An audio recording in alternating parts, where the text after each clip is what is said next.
बदायूं विधानसभा के शेखुपुर सीट से भूतपूर्व विधायक धर्मेंद्र शाक्य से होंगे हमारे कुछ सवाल।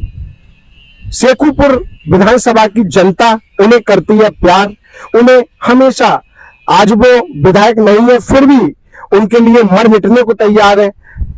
बीजेपी सरकार क्या 400 पार कर पाएगी, जानेंगे उनसे।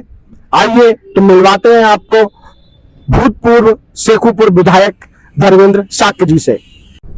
भैया, हम आपसे सबसे पहले ये जानना चाहेंगे, इस समय बीजेपी सरकार कहती है 400 पार, आपका इस मामले में क्या कहना होगा? पहले तो ये बताना चाह रहा हूँ, ये राष्ट्र के हित को लेकर चुनाव है। जी जी।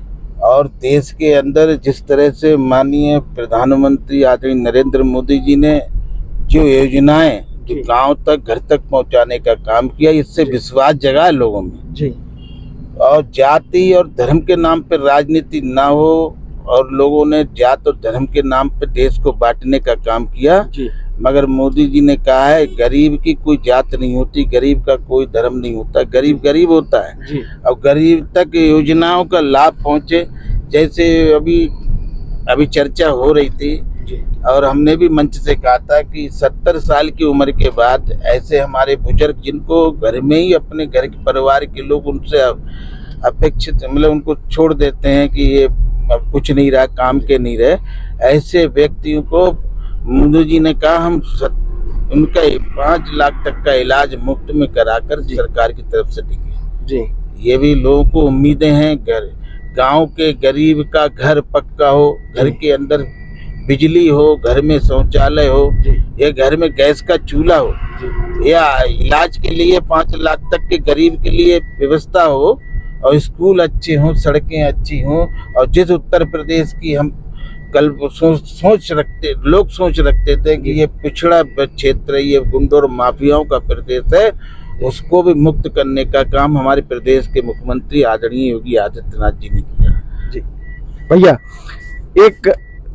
एक समस्या मैंने देखी बीजेपी पार्टी में, जैसे जैसे बीजेपी पार्टी बढ़ी, जैसे आपके पिताजी की भी बात करें, भाई उन्होंने बदायूं में बीजेपी पार्टी को खड़ा करने में बहुत बड़ा योगदान किया, लेकिन जैसे जैसे बीजेपी पार्टी बढ़ती जाती है अपने वरिष्ठ कार्यकर्ताओं को कहीं ना कहीं पीछे छोड़ देती है, ऐसे आरोप लगते रहे। मैं नहीं कहता आरोप लगते, इस पर आपका क्या कहना होगा? ऐसा है नहीं, क्योंकि पुराने लोग पुराने होते हैं जी। विश्वास अगर किसी पे किया जाता तो पुराने लोगों पे किया जाता जी। और नए लोग किस मकसद से जुड़े हैं, कोई अच्छे मकसद से जुड़ा, कोई बुरे मकसद से जुड़ा है जी।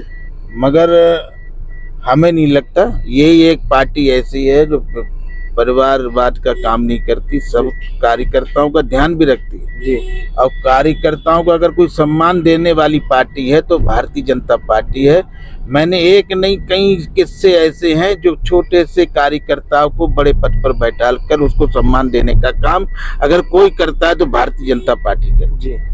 मैंने बदायूं में देख लो, एक हमारे संगठन के एक विधायक को बनाने का काम किया, कई विधायकों को बनाने का काम किया, टिकट देकर उनको विधायक बनाया, कई ऐसा पार्लियामेंट के टिकट दिए हैं और कई प्रदेश में मान लो प्रदेश अध्यक्ष के पद पर बैठे, कोई मुख्यमंत्री बनकर बैठा है। ये कार्यकर्ताओं का ही सम्मान है जो आज महत्वपूर्ण पदों पर भारतीय जनता पार्टी बैठाने का काम कर रही है। और हम तो 2017 से पहले जैसे विधानसभा शेखुपुर के अंदर इतना पिछड़ा क्षेत्र जिसको कहते थे, ऐसा गांव ग्राम पंचायत हमारी कादर चौक के मजरा है एक सिमरिया जी, जी, जी। उसमें आजादी के बाद तक रोड नहीं थी जी।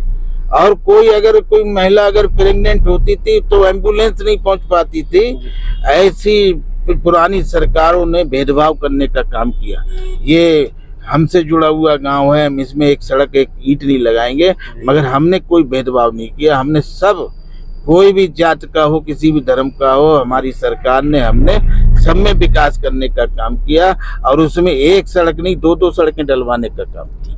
एक हमारे ककराले से जो सोत नदी के पार के गांव थे, जो ककराला होके गुजरना पड़ता था, उसको हमने अलग से रोड और पुल बना के सोत नदी का उसमें शॉर्टकट रास्ता दिया। कई जगह पुल बनवाने के काम किए, कम से कम 10 ऐसी व्यवस्थाएं थी, पुल बनवाने का काम था, शिक्षा के स्कूल बनवाने का काम था। और जो मूलभूत समस्या थी उसको हम लोगों ने सुधार किया। और भाजपा सरकार में ये संभव है, और गरीब विश्वास भी करता है कि भाजपा की सरकार में हमारे सपने पूरे हो सकते हैं। मतलब पूर्व में कई कई वर्षों तक 70 साल तक कांग्रेस की सरकार रही, उत्तर प्रदेश में 4 बार मुख्यमंत्री समाजवादी के रहे, बसपा के रहे, मगर अराजकता गुंडागर्दी का माहौल था जी। ये तो आप लोग देख रहे होंगे। मगर आज कोई भी गुंडा माफिया हमारे क्षेत्र में या कहीं भी इस प्रदेश के अंदर हमारी बहन बेटियां अगर कहीं निकलती रात को, कोई उनकी तरफ आंख उठा के नहीं देखता है। ये योगी आदित्यनाथ जी हमारे आदरणीय प्रधान मुख्यमंत्री जी का एक सख्त कानून व्यवस्था इन्होंने बनाई है। मैं अपने मुख्यमंत्री जी और देश के प्रधानमंत्री जी को बहुत बहुत धन्यवाद साधुवाद दूंगा। उन्होंने देश की और प्रदेश की व्यवस्था सुधारने का काम किया। सर, एक लास्ट सवाल आपसे करूंगा। बदायूं से बीजेपी प्रत्याशी हैं दुर्विजय सिंह साक्य जी। हम गांव-गांव गए, हमने लोगों से पूछने का प्रयास किया, तो एक बात हमें बड़ा अच्छी लगी। लोगों ने कहा कि हमारी गांव में रात में भैंसे चुर जाती थी। एक गुंडा राज को लेकर उनका माहौल था। वर्तमान में बदायूं के जो समाजवादी पार्टी के प्रत्याशी हैं शिवपाल यादव के बेटे आदित्य यादव हैं, इस पर आपका क्या कहना होगा कि दुर्विजय सिंह साक्य और आदित्य यादव में किसका पल्ला आपको भारी लगता है? आपका मत क्या कहता है? ये लड़ाई मैं कहूंगा तो एक बदायूं का बेटा चुनाव लड़ रहा है जी, और एक सैपई परिवार का बेटा चुनाव लड़ रहा है जी। ये मान सम्मान बदायूं का बचे जी। और इस बात को लेकर बरसों से हम ये सोच रहे थे कि स्थानीय सांसद हमारा यहाँ बने, और इस बार पूरे बदायूं लोकसभा में खुशी की लहर है कि अब हमारा स्थानीय घर का बेटा और ये चुनाव लड़ रहा है, तो अपना मान सम्मान फिर सबका लगा है। और मुझे लगता है बाहरी प्रत्याशी इस बार बहुत बुरी स्थिति में है, और चुनाव नहीं जमानत जब्त होने की जो स्थिति में है, और इनका बोरिया बिस्तर बांधकर सीधा सैपई पहुंचाने का काम हमारे बदायूं की जनता करने वाली है।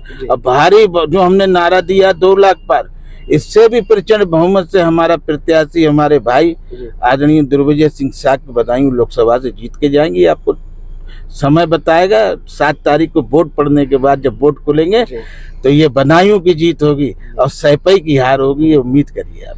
धन्यवाद भैया, आपने आपका वैसे तो बहुत जनसभाएं रहती हैं लेकिन आपने हमें समय दिया, बहुत बहुत आभार आपका भी बहुत बहुत आभार। आपने अपना समय निकाल के और हमको ये हमारे जनता को, हमारे लोगों तक हमारी बात पहुंचाने का काम किया है। आप सबका बहुत बहुत आभार, और हमारी जनता को भी बहुत बहुत आभार। भाजपा का कमल खिलाने का काम आप सब करें। आप सबका बहुत बहुत धन्यवाद। जय हिंद, जय भारत। धन्यवाद।